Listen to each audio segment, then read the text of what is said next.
নমস্কার বন্ধুরা, কেমন আছেন?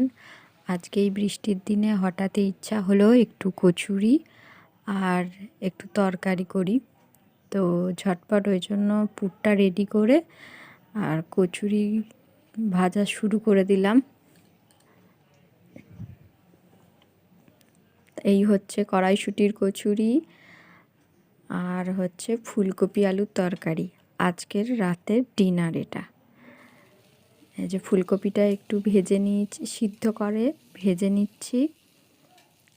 তারপরে এর মধ্যে একটু 5 ফোড়ন দিয়ে আর তেজপাতা এই সব দিয়ে একটু ফোড়ন দিয়ে টমেটোটা দিয়ে আলুটা একটু কষে নেব।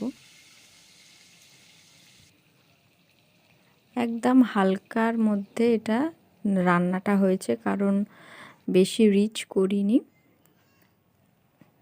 এই যে এই তরকারিটা ফুটছে, এবার একটু ফুলকপিটা দিয়ে দিলাম আর একটু নেড়ে চেড়ে নিয়ে তারপরে অল্প একটু আদা দেব। আদাটা আগে আমি দিই না, কারণ আগে দিলে তার সেন্টটা একটা যে গন্ধটা থাকে সেটা চলে যায়।